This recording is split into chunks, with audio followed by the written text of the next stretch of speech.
Hello दृष्टि, how are you बेटा। कैसे हो आप सब? अच्छे हो बेटा? ओके। तो आज हम वर्णमाला पढ़ेंगे। वर्णमाला का मैंने आपको एक और वीडियो सेंड किया है बेटा, वो नोट्स हैं। ओके। तो वर्णमाला तथा वर्णमाला के भेद। वर्ण क्या होता है? वर्ण सिंपल चीज़ है, जो मैं अभी बोल रही हूँ दैट इज़ वर्ण। मेरे मुंह से एक आवाज़ निकल रही है, वो क्या है? वर्ण है। हमारे मुंह से जो आवाज़ निकलती है उस आवाज़ को हिंदी भाषा में क्या कहते हैं? ध्वनि। उसको क्या कहते हैं हिंदी में? ध्वनि। और वो जो ध्वनि हमारे मुंह से निकल रही है, मैं आपको कुछ समझा रही हूँ और मेरे मुंह से जो आवाज़ जो ध्वनि निकल रही है, वो ध्वनि जिससे कि आपको मेरी बात समझ आ रही है ना, वो क्या कहलाती है? वर्ण यानी लेटर्स। क्योंकि जब तक हम लेटर्स नहीं बोलेंगे, मैं बोल रही हूँ, तो इसमें हम व्यंजन लेटर्स यूज़ कर रहे हैं ना, अक्षर यूज़ कर रहे हैं ना, स्वर और व्यंजन। तो हम जब स्वर और व्यंजन का यूज़ करते हैं उसे कहते हैं वर्ण। ओके। सो अब पढ़ना, यह एक ध्वनि समूह है, एक क्रिया है ना। हम पढ़ रहे हैं, बोल बोल के पढ़ते हैं हम, है ना। तो पढ़ना, इसको अब हम अगर ब्रेक करेंगे तो कैसे पढ़ेंगे? प अ का साउंड भी आ रहा है ना पीछे, तो प प्लस ढ प्लस अगेन अ प्लस न प्लस आ, पढ़ना, पढ़ना।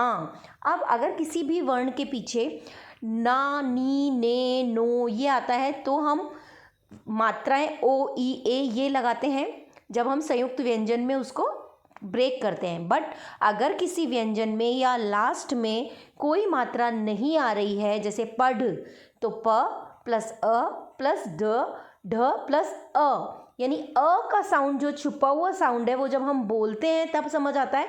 तो जब भी हम ब्रेक करेंगे तो हम वो साउंड को भी लिखेंगे, है ना। अब नीम जैसे नीम बोलेंगे, अब हम नीम म, तो न प्लस बड़ी ई प्लस म, तो अब सिर्फ म नहीं लिखेंगे, पीछे अ भी जोड़ेंगे, क्योंकि हम बोल रहे हैं नीम नीम नीम नीम। तो अ का साउंड जहाँ भी कभी कोई मात्रा नहीं आएगी, जिस भी वर्ण में मात्रा नहीं लगेगी उसमें पीछे अ का साउंड आएगा। ओके। अब कार, तो क में आ, क प्लस आ प्लस र प्लस अ, है ना, कार। तो यानी इसको रिमेंबर दिस थिंग कि जब भी किसी वर्ण में मात्रा लगेगी तो हम आ, ई उ, क्योंकि वर्ण जो है हम आगे पढ़ते हैं पूरा, तब आपको अच्छे से और समझ आएगा, है ना। अब इन ध्वनियों को क्या नहीं कर सकते, हम छोटा नहीं कर सकते, क्योंकि वर्ण क्या होती है, अपने आप में एक छोटी इकाई होती है वो। हम इनको और छोटा कैसे करेंगे? हम इनको और छोटा नहीं कर सकते, इसलिए वर्ण को भाषा की सबसे छोटी इकाई कहा जाता है। अब आपके एक क्वेश्चन आ सकता है वैसे कि वर्ण भाषा की सबसे छोटी इकाई कौन सी होती है, तो आप बताओ मुझे कौन सी होती है? वर्ण होती है भाषा की सबसे छोटी इकाई, यानी कि सबसे छोटा रूप क्या होता है? वर्ण होता है। ठीक है बेटा। अब प्रत्येक भाषा जो हम बोलते हैं उस ध्वनि के लिए बोलते हैं तो वो अक्षर कहलाती है, वो मैंने आपको बताया था अभी।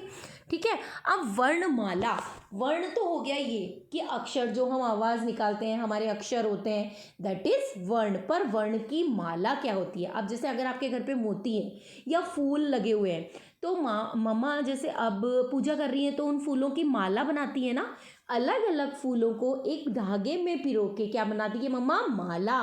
उसी तरीके से जब हम अलग अलग वर्ण यानी कि शब्दों को जोड़ के जब हम अपने वाक्य या सेंटेंस बनाते हैं, वर्णमाला कहलाती है। वो क्या कहलाती है बेटा? वर्णमाला। यानी कि क ख ग घ ड़ ज अ आ ई ये सब वर्णमाला होती है। ये सब क्या होती है?